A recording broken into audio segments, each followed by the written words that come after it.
Rendis la gloire, rendis la gloire. Tu ne l'as peut-être pas fait toute la semaine. Et si tu l'as fait, ben, c'est une occasion de plus.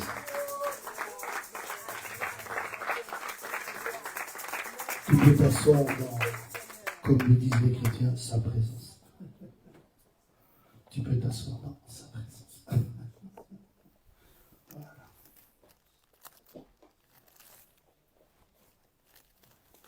Alors, la dernière fois où j'ai prêché, c'était la veille de Pourim, et j'avais expliqué ce qu'était Pourim, j'avais dit ce que ça pouvait dire pour nous, parce que des fois, on voit des choses dans les Écritures et on se dit qu'on n'est pas concerné, mais on n'est plus concerné qu'on pense.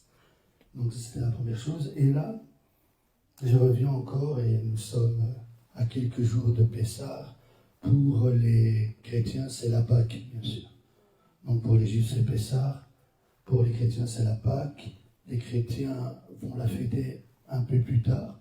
Et les Juifs vont la fêter dans quelques jours. Le 1er avril exactement. Maintenant, pourquoi je viens à la veille ou à quelques jours de Pessah? Parce que je crois que le Seigneur va opérer dans nos vies des choses que seul lui peut opérer. Des fois, nous attendons une bonne prière, une bonne prédication, mais des fois, nous avons juste besoin que lui-même étende sa main, que lui-même vienne, que lui-même parle, que lui-même se présente. Et s'il y a bien une fête par laquelle ou à laquelle il s'est présenté lui-même, c'est Pâques, donc c'est ça. Et dans ce mot, il y a une notion de traverser quelque chose, passer à travers quelque chose. Je suis venu parler à ceux qui sont en train de passer par quelque chose et peut-être au travers de quelque chose. Donc, peut-être que tu passes par un tourbillon émotionnel, un tourbillon prophétique, un tourbillon familial, un tourbillon, je ne sais pas moi, au niveau du travail, un tourbillon même parfois ministériel, ou parfois c'est un mélange de tout. Alors moi j'appelle ça un tourbillon émotionnel. On est pris à gauche et à droite, et en même temps on prie, mais en même temps on est perdu, en même temps on n'est pas perdu parce qu'on est en Dieu. Vous voyez un peu ce sentiment de je suis en Dieu, je ne suis pas perdu, mais en même temps émotionnellement je suis un peu perdu parce que qu'est-ce que Dieu veut m'enseigner, qu'est-ce que Dieu veut faire. Vous voyez, ce qui m'étonne avec l'histoire de Job, c'est qu'il venait de traverser plein de calamités. Si on regarde le pauvre monsieur, en on va dire, quelques jours, il perd tellement de choses. Et des fois, il y a des pertes dans nos vies. Et ça arrive. Et puis on dit à Dieu, c'est quoi ça? Tu m'enseignes quoi? Mais moi, quand je regarde, c'est que Dieu a l'air silencieux. Et pendant ce temps-là, plusieurs personnes avaient comme, on dirait, quelque chose à dire à Job. Vous savez, des fois, il y a des gens qui nous voient traverser des choses et puis ils se sentent concernés. Et ils se disent, tiens, je vais aller un peu le réconforter, mais tu vois ce réconfort plus comme une gifle parce qu'il n'y a pas de réconfort là-dedans. Il y a beaucoup de jugements, beaucoup d'accusations, c'est ça qu'il faisait. Mais quand tu regardes le livre de Job, quand ces gens parlent, c'est de la sagesse, on dit waouh, quelle sagesse, mais quand tu remets les choses dans leur contexte, c'était des gars qui étaient venus voir Job et qui disaient à Job, tu vois ce qui t'arrive là, c'est ta faute. Tu vois ce que tu es en train de vivre, ce que tu es en train de traverser là, en fait, c'est ta faute. Tu pourrais peut-être le placer aujourd'hui à t'as pas assez prié. Quelqu'un qui vient qui dit t'as pas assez prié, t'as pas assez jeûné, t'as pas assez semé. La petite maladie du pas assez. Dis à ton voisin la maladie du pas assez. La maladie du pas assez. Je ne fais jamais assez. Je ne prie jamais assez. Je ne dis jamais assez ce qu'il faut. Non. En fait, quand le Seigneur est venu à Pâques, il est venu dire, j'ai fait plus qu'assez. Il savait que nous ne pouvions pas porter nous-mêmes les choses. Il savait que nous n'avions pas la force d'aller au bout. Donc il s'est dit, moi-même, je vais aller au bout pour eux. Et quand ils devront aller au bout, ils se tiendront juste en moi pour y arriver. Et donc, j'aime quand je parle de Pessah ou la fête de Pâques, parce qu'en fait, c'est la raison pour laquelle nous sommes chrétiens.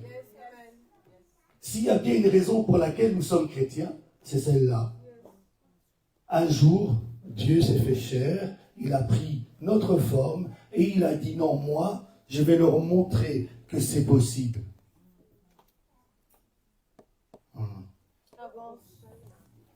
Et ce qui m'étonne avec l'histoire de Job encore, c'est que pendant que ses amis viennent l'accabler, parce qu'on dit que c'était ses amis, tu ne seras jamais accablé par des gens étrangers. Tu seras accablé, tu seras confronté à des gens que tu aimes.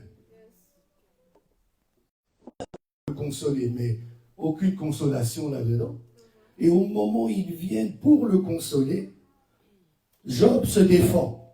Et nous aussi, des fois, on veut se défendre.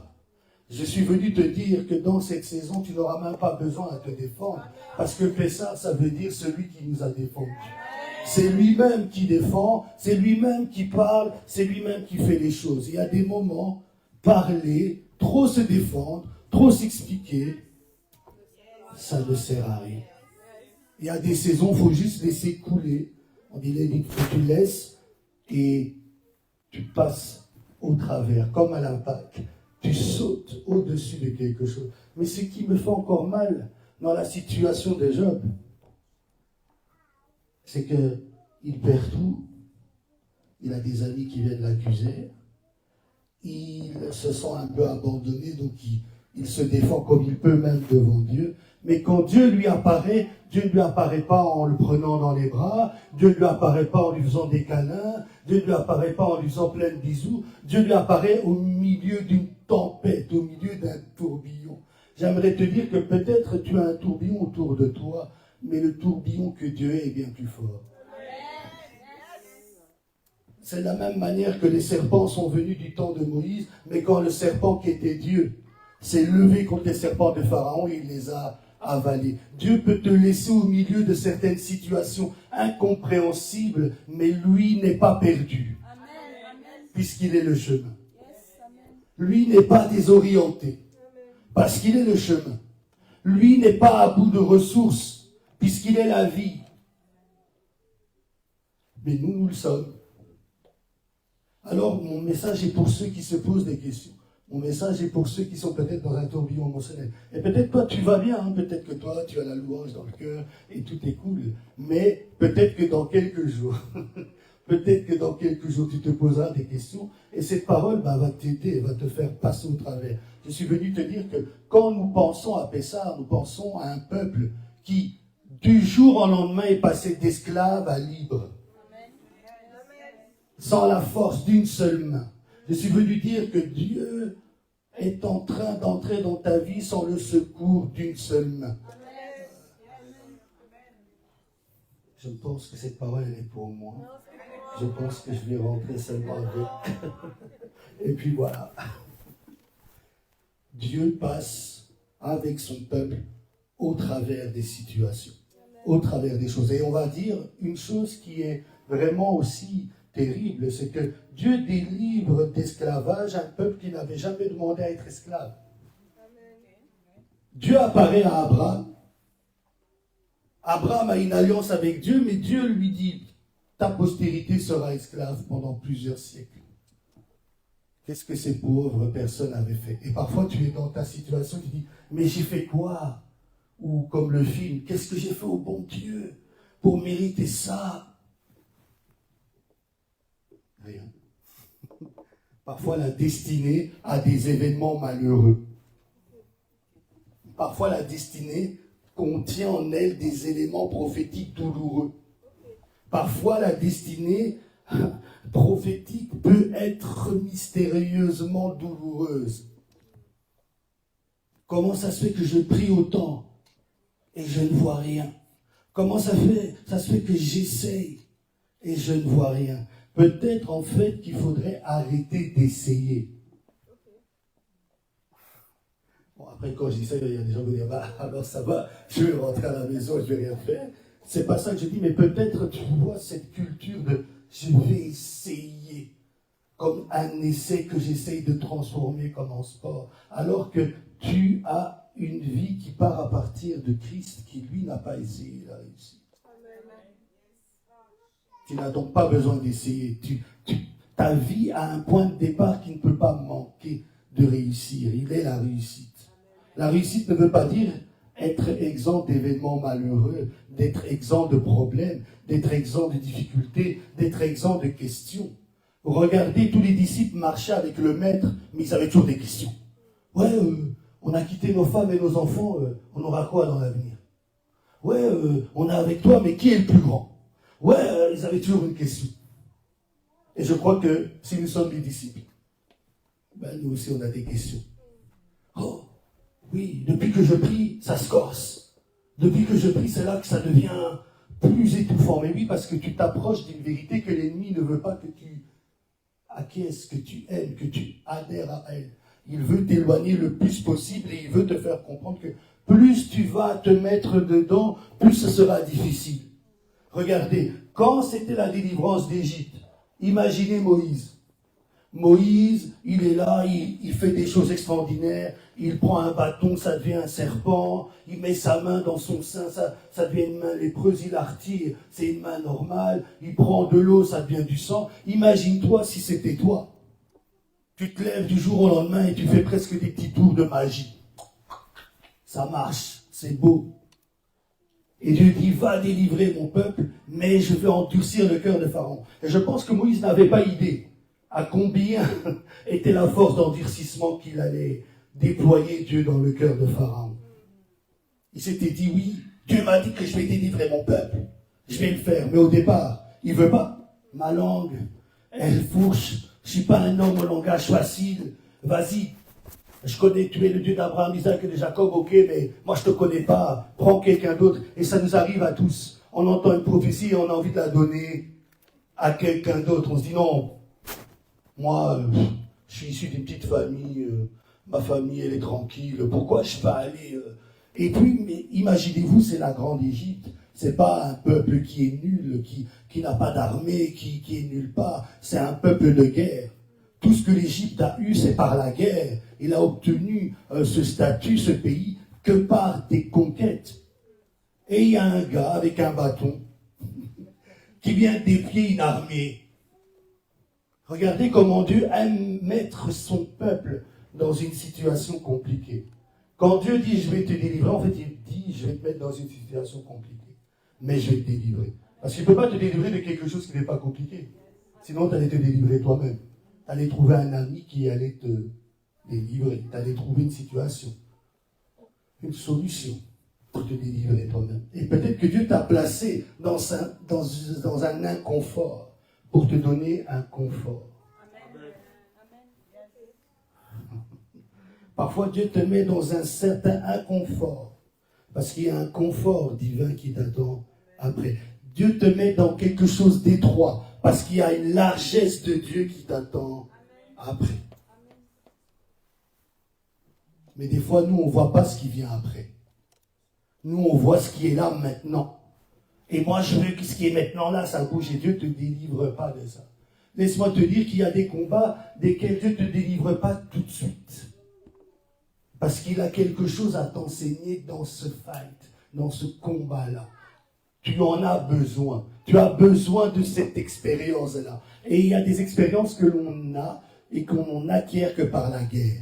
Vous savez, nous sommes des disciples et nous sommes dans un monde où il y a un ennemi de nos âmes. Nous ne sommes pas dans un monde tranquillisé. Mais nous avons la paix parce que le prince de paix est avec nous. Mais nous ne sommes pas dans un monde tranquillisé. Regardez, ça va de pire en pire. Et ce n'est pas prêt de s'arrêter. Puisque le Christ a dit lui-même, ça ira, de pire en pire, les ténèbres viendront, mais sur vous, je lèverai ma lumière. Avec vous, je serai, vous serez dans la paix.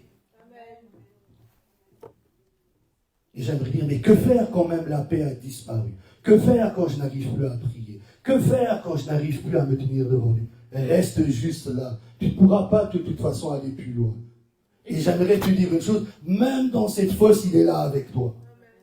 Il te regarde. Il attend qu'il puisse bouger avec toi. Et parfois, il te donne des petites situations là sur le côté pour essayer de te montrer qu'il est avec toi, mais c'est pas encore assez parce que des fois, on est tellement profondément déçus. Et même déçus de Dieu. En fait, je suis venu peut-être par là à des gens qui sont déçus de Dieu. Oh, mais Dieu n'a pas fait ce que moi je comptais qu'il fasse, ou il l'a pas fait à la hauteur. En fait, peut-être que Dieu a un autre plan. Peut-être que c'est pas avec ton plan que Dieu veut aller là où il veut t'amener. Peut-être quand toi tu as vu bénédiction, tu te dis, bah la bénédiction c'est ça. C'est ce chemin-là et pas un autre. Et qui te dit? Et laisse-moi te dire, la bénédiction, souvent, elle vient avec une facette un peu ténébreuse. Quand Dieu vient dans la vie de quelqu'un qui va visiter quelqu'un fortement, il y a d'abord les ténèbres qui viennent. Quand il y a le manteau d'Élie, il y a d'abord la poussière. Quand Dieu veut faire la création, il y a d'abord les ténèbres à la surface des eaux. En fait, il y a toujours quelque chose un peu de ténébreux. Même quand tu viens, quand tu sors du ventre de ta mère, c'est ténébreux, tu étais dans les ténèbres et tu sors. Tu ne savais pas ce qui se passe là-bas. Tu ne sais même pas par quel miracle ça se passe, mais ça se passe. Alors laisse-moi te dire que celui qui a fait que tu sortes du ventre de ta mère, il connaît les jours qui te sont inconnus, il connaît ta vie. L'homme qui vous parle, c'est un homme qui a voulu abandonner plein de fois. C'est pas comme si j'ai jamais voulu abandonner. Il y a des fois, j'ai même dit, tu sais quoi, ton histoire de prophétique, vas-y, va à gauche, moi je vais à droite. Mais comme dit Jérémie, c'est un feu dans mes os, je ne peux pas l'éteindre. Il y a des dimensions, tu as tellement plongé ton être en Dieu, que même si tu veux t'éloigner, Dieu a brûlé tes os, c'est trop tard. Tu ne pourras pas t'éloigner parce que tu es marqué. Et tu seras comme les disciples de Jésus. On va vraiment dire, mais toi tu n'étais pas avec... Et tu vas faire, non, moi j'ai jamais prié. Non, je ne connais pas cet homme. Non, moi je ne suis pas dans ça. Si, tu es dans ça. Laisse-moi te dire que tu es dans ça. Tu es mouillé jusqu'aux os. Même si toi tu te dis que tu t'es séché depuis, tu t'es essuyé, il y a toujours les traces. On le voit. Toi, tu vois peut-être pas, mais ta manière de parler est différente. Ta manière de prier est différente. Ta manière de recevoir est différente. Parce que tu as été moulé dans une certaine formation, dans une certaine dimension.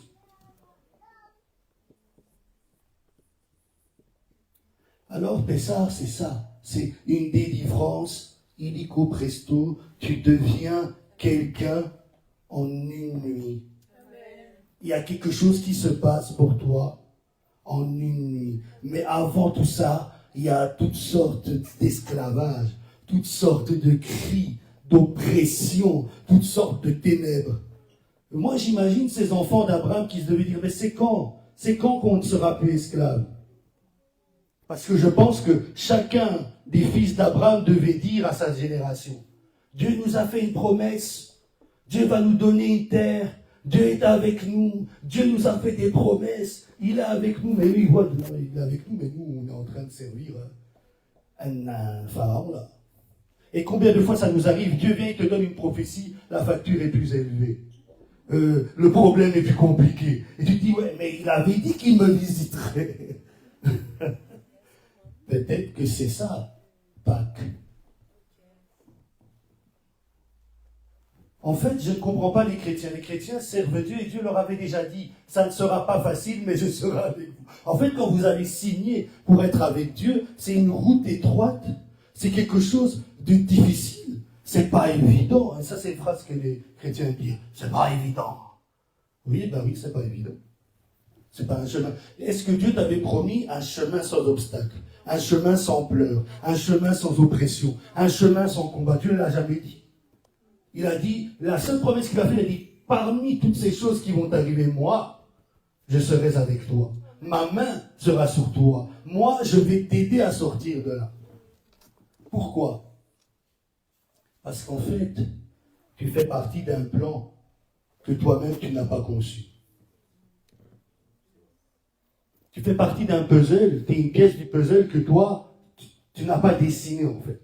Et donc tu ne peux pas commencer à te lever un matin et dire, ben j'ai pas envie de faire partie de ce puzzle. Ben si, tu en fais partie.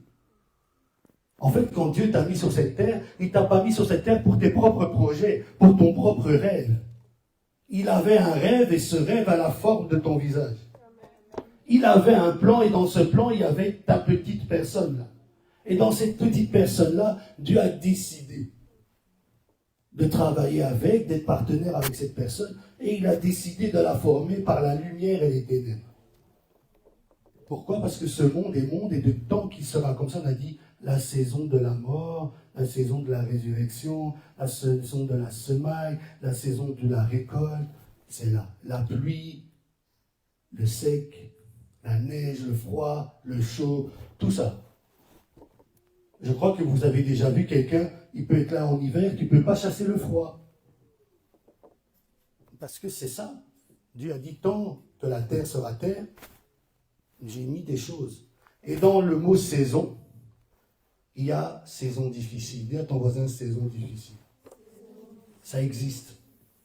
Dans nos saisons, il y a saison difficile. Mais moi, je suis venu m'aligner à ce qu'a dit l'homme de Dieu Ephraïm.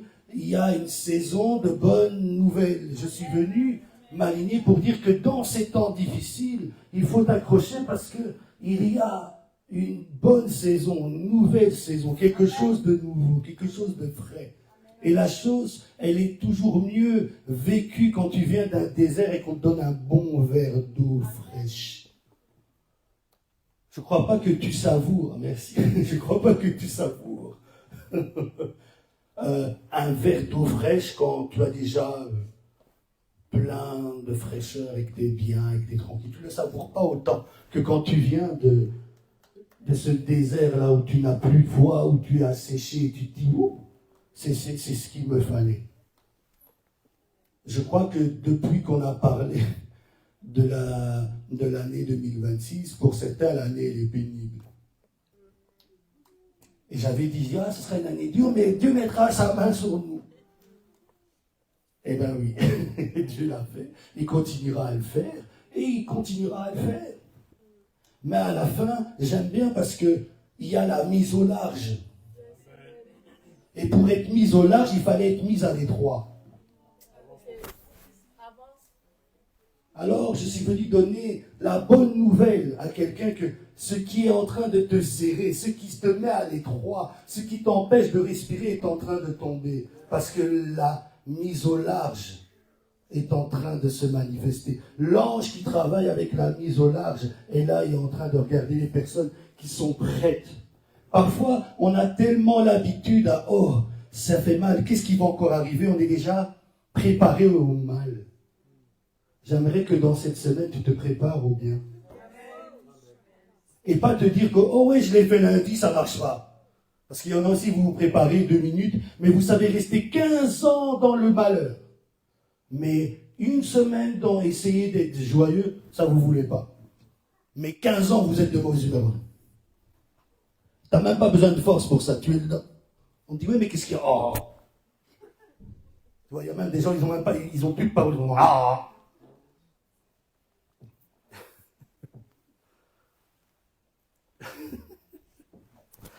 La mauvaise humeur,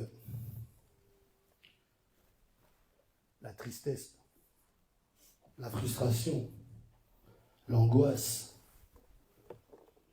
l'éternel recommencement. Mais est-ce que je vais m'en sortir? Oui, oui. Regarde dans les Écritures, il y a quelqu'un qui s'en sort toujours. Toi aussi, tu vas t'en sortir. Vous savez, quand ma fille spirituelle, la toute première fille spirituelle en dehors de ma maison, est morte, ben, je croyais que j'allais plus vivre. Quand elle est morte, une partie de moi est morte avec elle. Ça n'a plus jamais été la même chose. Vous voyez, je m'avais mis en bas. Ça n'a plus jamais été la même chose.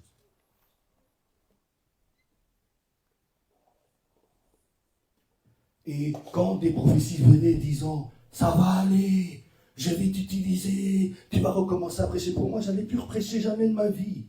pourquoi je vais prêcher? Quelqu'un vient de mourir. Quelqu'un qui avait des promesses, en fait. Quelqu'un où j'avais entendu des prophéties sur elle. Pourquoi alors les autres se réaliseraient? J'avais peur de Dieu. Je me disais, non, Dieu, il peut t'amener quelque part et puis il tue des gens autour de toi, comme ça. Ça part. Et je crois que des gens qui venaient me visiter à cette époque-là me voyaient, ils disaient, ah, c'est quoi? J'avais laissé 4 mois une barbe. Moi qui suis poli, vous n'imaginez même pas comment j'étais. Et je suis parti comme ça au Congo. C'est au Congo que j'ai trouvé un peu d'eau fraîche. Et pendant ce temps-là, Dieu a mis des gens à mes côtés qui ne m'ont pas lâché. Ça aide aussi, que quelqu'un ne te lâche pas. Et parfois, tu rejettes la propre aide que Dieu met sur ton chemin. Il n'y a qu'une seule aide. Il est là en train de te tendre la main et tu dis, non, laisse-moi. Mais je vais rester dans ma tristesse. Tu ne peux pas me comprendre ce que je dis, oui. Je sais que je ne peux pas te comprendre, mais au moins je suis là. On va être là ensemble dans ce trou-là, jusqu'à ce que tu sortes. Parce que 2 valent mieux qu'un.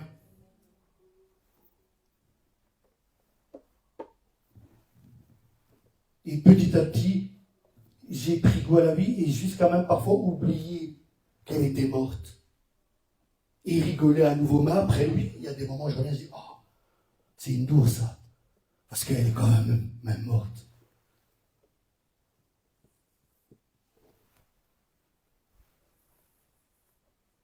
Sachant que, quand elle est morte,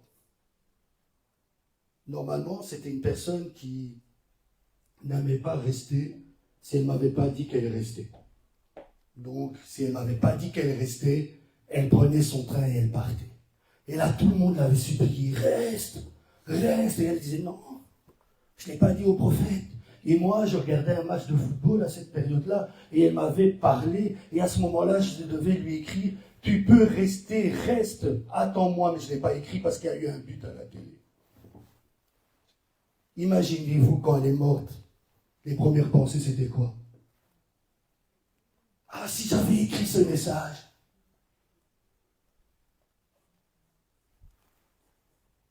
Peut-être ça aurait tout changé. Oui, peut-être. Mais Dieu sait pourquoi je n'ai pas écrit ce type de message. Il y a des enfants, donc on ne peut pas dire. Et je ne l'ai pas écrit.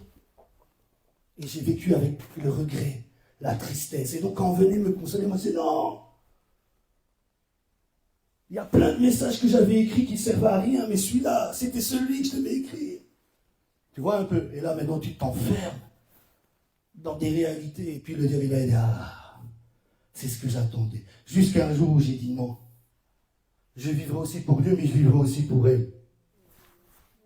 Peut-être que tu es encore là, parce que il y a des promesses sur ces personnes qui vont tomber sur toi. Et la mort n'est pas une fin, elle est une ouverture vers quelque chose de nouveau. Et ça, c'est ça Pâques, c'est ça Pessah. C'est un gars qui vient et qui vous dit, je suis avec vous, le royaume est au milieu de vous, il fait plein de miracles, il vous amène quelque part. Le gars il meurt. Il vous l'avait dit, mais vous ne pensez pas qu'il allait mourir comme ça. Il vous l'avait dit, il vous a dit, oui, je vais souffrir entre les mains de sacrificateurs, ils vont me faire souffrir, ils vont me tuer. Ils ont dit, ouais. Mais un jour, c'est arrivé. Plus de miracles, plus de multiplication des pains, plus le gars qui vous dit, jetez votre filet à droite. Il n'y avait plus ce Jésus avec 9 heures de prédication. Ce Jésus était crucifié. Leur espérance, leur promesse était morte. Et bien sûr, vous, aujourd'hui, vous croyez à la résurrection, mais eux n'y croyaient pas du tout.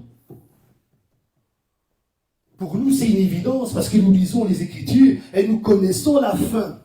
Mais eux ne croyaient déjà pas qu'il allait mourir, alors ils ne croyaient certainement pas à sa résurrection. C'est pour ça qu'ils s'étaient enfermés, ils avaient peur, parce qu'ils s'étaient dit, ouais, notre leader, on l'a pris, on l'a cloué, les prochains, c'est nous.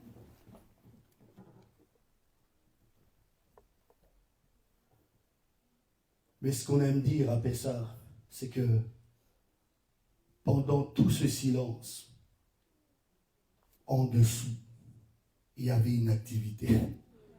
Peut-être que dans ton combat, Dieu est très silencieux. Mais attention, tu ne sais pas ce que Dieu fait sous la terre. Tu ne sais pas ce que Dieu fait dans les coulisses. Imaginez-vous une Esther en train de se dire, ben, si je vais là-bas, je peux mourir à tout moment. Elle vient de jeûner. Elle vient de jeûner avec peut-être dans sa tête, je vais die. Je vais mourir là. Et jeûner pas comme n'importe quel jeûne. Nous, on a des jeûnes parfois faciles. Les jeûnes hydriques, les jeûnes ceci. Elle, c'était sec. Ni boire, ni manger. Tu sors de là, aujourd'hui, tu te dirais quoi? Ah ouais, moi, si je fais un jeûne de cette manière, c'est sûr, Dieu doit faire quelque chose. Dieu n'a pas fait quelque chose pour Esther parce que le roi n'a pas pu annuler le décret. Donc ils ont dû se battre et se défendre jusqu'au bout. Dieu peut te donner des paroles. Et Dieu est responsable de les réaliser, mais Dieu ne se battra pas à ta place dans la part que tu as à faire pour te battre. Si tu décides de déposer les armes, Dieu devra prendre du temps à te convaincre à reprendre les armes. Et des fois, c'est ça qui arrive aux chrétiens. Dieu prend énormément de temps à convaincre à nouveau quelqu'un. Ah, vas-y, ça va aller. Oh non, non. Dieu a mis 4 mois pour me convaincre. Et à partir de là, j'ai prêché de moins en moins. Jusqu'aujourd'hui, vous me voyez prêcher, mais ce n'est pas ce que je fais le plus. Oui, certes, il y a une part d'enseignement, une part de former les gens. Mais, comme je vous ai dit, quand c'est arrivé, quelque chose est mort avec moi ce jour-là. Et ce n'était pas quelqu'un de ma famille, mais des fois, il y a des gens qui sont étrangers, qui sont comme des frères. Comme des gens de notre famille. Alors, je n'ose même pas imaginer ma propre famille. Je me rappelle d'un jour, je prêchais à René. Et une semaine avant, ma grand-mère est rentrée à l'hôpital. Et ben, moi, je me disais, je vais aller la voir. René peut attendre. Il y a des gens qui peuvent faire le travail pendant une semaine. Et Dieu m'a dit, non, tu vas rester, tu vas jeûner, tu vas prier pour cette assemblée. Ok. Étant fervent serviteur de Dieu, on le fait. Je rentre en prière, je rentre en jeûne, j'ai fait ce que Dieu voulait que je fasse. Et pendant que j'étais en train de prêcher et qu'il y avait une mouvance de l'esprit, ma grand-mère mourait. Ma grand-mère juive. Et elle me cherchait. Et je n'avais jamais su aller. Je ne l'avais pas vue depuis 1 an. Donc quand elle est morte, je ne l'avais pas vue en fait. Pour après, et le diable m'a attaqué comment après? Ouais, mais regarde les gens de René aujourd'hui, t'es plus avec. Tu aurais pu aller voir ta grand-mère. Qu'est-ce que ça aurait peut-être changé? Elle serait peut-être quand même morte. Mais moi, je me serais dit, au moins je l'aurais vue, au moins je l'aurais parlé. Dieu connaît les circonstances dans lesquelles nous sommes plongés. Quelqu'un qui est au combat, quelqu'un qui est à l'armée, et vous êtes à l'armée, il ne s'embarrasse pas des choses de la vie. Même Jésus est dur, il dit laisse les morts enterrer les morts. Si Jésus disait ça à quelqu'un d'entre vous aujourd'hui, on pourrait même le gifler. Qu'est-ce que tu dis toi, un petit jeune de 33 ans, tu ne connais pas, je vais le laisser. Je vais laisser ma mère, mon père. Mais le royaume, autant qu'il réunit les familles, il le divise. Le royaume de Dieu vient au milieu de beaucoup de guerres, beaucoup de difficultés. Il a dit, ceux qui veulent vivre pieusement seront persécutés. C'est pour ça que beaucoup ne veulent pas vraiment entrer dans une vie de Dieu, une vie de prière, parce qu'ils savent que dès qu'ils mettent un pas sérieusement là-dedans, l'ennemi dit non, non, non, non. On va t'envoyer des trucs pour que tu vois que c'est pas si important d'y être. Sors de là. Et il faut être fort mentalement. Il faut être fort spirituellement. Mais j'ai une bonne nouvelle. Dieu est le Dieu des faibles aussi. Dieu est avec toi quand tu pleures. Dieu est avec toi quand tu ne comprends pas. Il est autant avec toi quand tu pries en langue et que tu es heureux. Comme j'aime dire, Dieu est le Dieu de ma nuit. Dieu est le Dieu de mon jour. Et c'est marrant parce que la nuit et le jour, c'est Pâques, c'est Pessah, c'est la mort et la résurrection. Alors aujourd'hui, j'aimerais qu'on ne regarde pas à tout ce qu'on a perdu, on ne regarde pas à tout ce qu'on n'a pas encore, on ne regarde pas à tout ce qu'on ne comprend pas, mais qu'on regarde à la vie qui est devant. Parce qu'il y a une vie devant nous et qui à foison veut manifester sa gloire. Mais je vous avais dit, il n'y a pas de gloire sans test, il n'y a pas de test sans souffrance.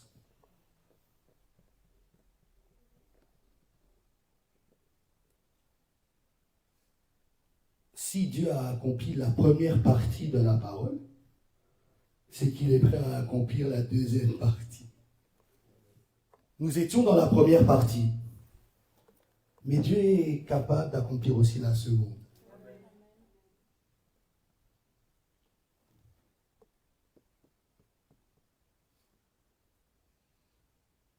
Est-ce que j'encourage quelqu'un? Est-ce que quelqu'un comprend en fait que, voilà, vous savez, moi, je suis arrivé en retard parce que j'ai dû conduire un prophète du Ghana qui est arrivé comme ça, de manière impromptue. Et j'ai dû l'aider, et c'est pour ça que je n'étais pas là. C'est pas parce que j'ai pas compris qu'on avait 1 heure en plus. J'étais vraiment voilà, dans le rush.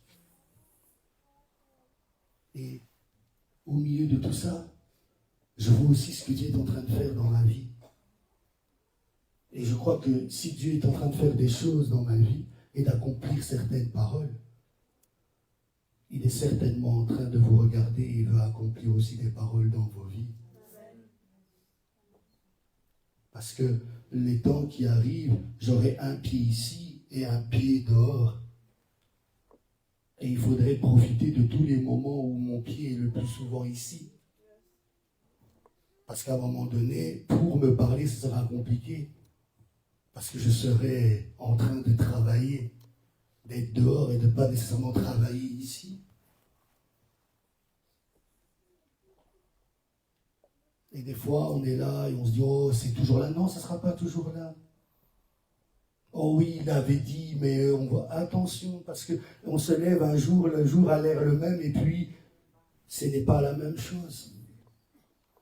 Je n'ai pas dit que je suis en train de partir demain, mais je suis en train de vous expliquer qu'il y a une dynamique qui est en train d'entrer. Et je vous le dis parce que j'ai pas mal d'invitations et je suis en train de répondre à certaines.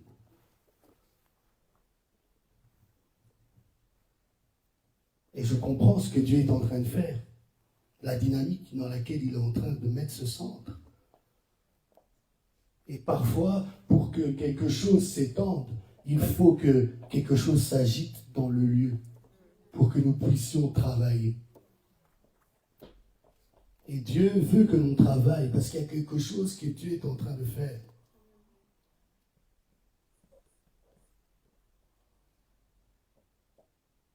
Vous savez, des fois, je suis là et je regarde comment parfois je suis traité dans d'autres nations ou avec d'autres personnes. Et puis on dit on n'est jamais prophète chez soi. Mais des fois, je suis là et je dis béni soit Dieu pour les bonnes personnes qui sont autour de moi quand même ici. Mais parfois, je suis là, je dis mes plus grandes souffrances sont ici. Mes plus grands combats sont ici. Mes plus gros pleurs sont ici. Je crois que Manu sait, quand je vais au Congo, on dit mon nom, c'est pas comme ici. Si mon nom, c'est là-bas, c'est dans certains coins, c'est une clé. Ça va être oh, l'enfant du prophète, j'ai besoin. Oui, viens.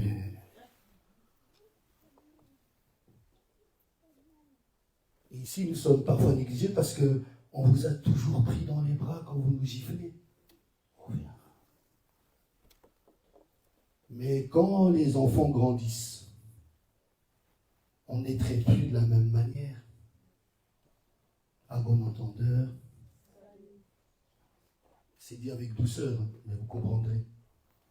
Et donc, vous comprenez aussi que même parfois, avec plein de choses qui se sont dites, qui se sont passées, on sent que les gens ne vous regardent plus de la même manière. Vous ne parlent plus de la même manière. Ils ont des petites aises qu'ils n'avaient pas avant. Mais n'oubliez pas, l'huile est la même. Et peut-être elle est même plus brûlante. Elle est même plus efficace. Parce que un vase qui a été... L'huile sort bien. Une olive qu'on a concassée, l'huile sort bien. Et j'aimerais te dire, peut-être qu'on t'a concassé dans cette saison, mais il y a une huile qui est en train de sortir. Peut-être que tes sentiments étaient concassés. Peut-être que tes émotions étaient concassées. Peut-être que, voilà, tu regardes et tu te dis même, mais ça sert à quoi que je prie? Persévère. N'oublie pas que tout ce que nous faisons, c'est dans un monde invisible. On ne voit pas. On ne voit pas. C'est dans un monde invisible. On ne voit pas. Donc, tu dois comprendre que les résultats sont d'abord invisibles. Je peux te choquer. Tu sais que Dieu a peut-être déjà répondu à ton problème depuis la semaine passée. Et toi, tu es encore en train de persévérer. Parce qu'en fait, quand Dieu agit, il a déjà agi dans le temps. Dieu est invisible. Je vous avais déjà dit que Dieu agit en plusieurs saisons, mais Dieu a déjà tout accompli.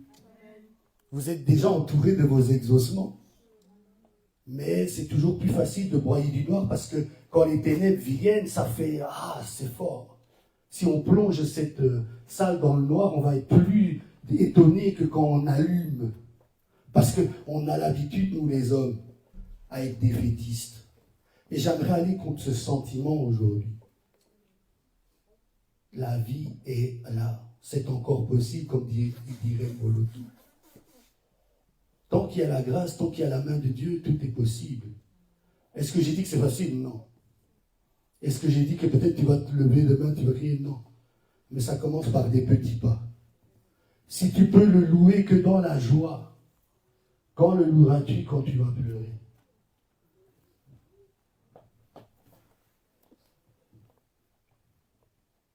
On dit que quand Job a perdu les choses qu'il a perdues, il ne pécha pas en parole, il loua. Mais laisse-moi te dire que si tout est joyeux, ben la louange elle est facile. Tout va bien. Donc je dis, ah merci Seigneur pour la vie, merci Seigneur, ça va bien, ça rigole. Mais quand il y a de la tristesse, quand ça ne va pas comme je veux, quand le plan a l'air d'être gâché, quand Dieu a l'air de me faire un traquenard, je fais quoi? Mais il faut aussi que je puisse me louer. Alors, comme j'ai dit, moi j'ai l'air que de parler, mais je viens aussi de quelque part. Quand je parle à partir d'une expérience. Je ne parle pas seulement à partir de trucs, oh ouais, je lis dans l'écriture. Non, l'écriture s'est fait vie en moi. J'ai vécu des choses que l'écriture a dites. Et je pense que toi aussi, l'écriture se fait vie en toi. Et tu as vécu des choses que l'écriture dit. Maintenant, le Seigneur, il te demande ce matin, est-ce que tu peux aller plus loin? Est-ce que tu peux encore pousser? Est-ce que tu peux croire en lui? Est-ce que tu peux encore prendre sa main et saisir l'invisible? Quand Moïse a saisi la main de Dieu, il venait de tout perdre en Égypte, il allait vers un désert qui devait le brûler. Je pense que personne n'aurait pris cette route-là, mais il devait fuir parce qu'il venait de tuer quelqu'un. Mais Dieu a commencé une dimension nouvelle avec lui. J'aimerais te dire que peut-être il y a de la mort là où tu es. Il y a de l'inconfort, il y a de la tristesse. Mais c'est là que Dieu va faire venir la nouvelle saison. C'est là que Dieu va faire venir la nouvelle huile. Il n'y a pas de nouveau sans ancien. Mais l'ancien doit disparaître et tu dois le laisser disparaître. Et tu dois te tourner vers le nouveau. Même si l'ancien est encore en train de crier. Toi, tu dois déjà dans ton esprit te brancher à la prochaine fréquence. Est-ce que j'ai prophétisé pour quelqu'un? Est-ce que vous pouvez vous lever? Je ne vais pas traîner aujourd'hui. Pessah arrive. Et c'est une occasion, parce que Pessah veut dire aussi, c'est la bouche qui parle. C'est la bouche. Et nous sommes dans la décennie de la bouche. Laisse-moi te dire que ta délivrance, elle est aussi dans ta bouche. Et des fois, tu proclames des bonnes choses, mais en même temps, tu proclames des mauvaises choses. Qu'est-ce que Dieu doit exaucer? Alors j'aimerais que dans cette saison, tu te disciplines avec ta bouche. Et tu commences à parler la parole de Dieu, la vie de Dieu, même si il y a des ténèbres sous les eaux, mais il y a aussi l'Esprit de Dieu. Il y a des ténèbres et elles sont fortes, mais il y a l'Esprit de Dieu qui peut changer le décor. Est-ce que tu peux dire à Dieu que tu as envie que Dieu change ton décor et que tu veux saisir encore sa main? Prions. Seigneur, je sais que parfois je suis fatigué, je sais que parfois je ne comprends pas, je sais que parfois c'est difficile, je sais que parfois mon cœur est dur, il est froid, mais tu te tiens toujours à ma porte. Tu te tiens toujours devant moi, prêt à marcher avec moi, prêt à ouvrir une porte avec moi. Seigneur, la vie, elle est devant moi. La vie, elle est devant moi même si je ne comprends pas. La vie, elle est devant moi même si ma vie ne m'intéresse pas. Même si parfois je n'ai plus envie d'en être. Je veux sortir de l'équation. Mais toi, Seigneur, tu en as décidé autrement. Toi, Seigneur, tu as un plan.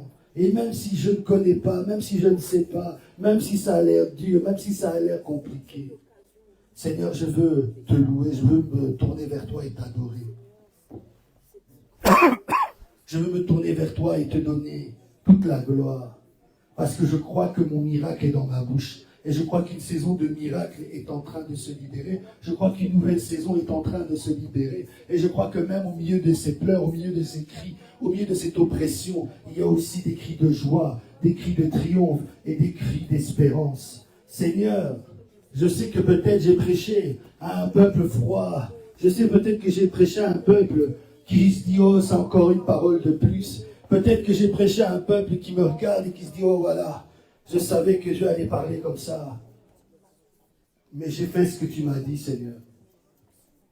Moi, j'ai prêché comme tu m'as demandé. Je me suis tenu devant ton peuple comme tu m'as demandé. Et je crois en ta parole. Je crois en ce que tu as dit. Je crois en ce que tu as dit. Je crois que tu es en train de faire des choses. Même si je ne le vois pas. Je crois que tu agis dans les coulisses et que tu apparais dans le matériel. Tu apparais dans le visible. Et je crois, Seigneur, que tu vas fermer certaines de nos bouches tellement tu vas agir. Tu vas nous mettre dans la confusion tellement tu vas mettre ta main de bonté. Seigneur, merci. Parce que c'était invraisemblable quand Moïse était en train de dire qu'ils allaient sortir. Car tout était en train de se compliquer. Mais pourtant, tu l'as fait. Et je crois que nous sommes sortis il y a 2000 ans avec le Mashiach Yeshua, lui notre Pâques, et qui était notre délivrance express. Et je crois que tu es en train de délivrer des choses de manière express. Tu es en train de le faire. Oh Seigneur, je me rappelle de Jacob qui était froid, mais quand Yosef est arrivé avec ses chars, il se réanima. Réanime, Seigneur, l'esprit de tes fils et de tes filles. Réanime, Seigneur, ton peuple qui a besoin d'être réanimé. Et fortifie ton peuple qui a besoin d'être fortifié. Et continue à marcher avec ton peuple qui marche. Mais que tous ensemble, on puisse se retrouver au point que tu as pour nous. Parce que tu règnes et tu n'as pas changé. Dans le nom puissant de Jésus, j'ai ainsi prié. Amen, amen, amen. Est-ce que tu peux acclamer Dieu pour cette parole?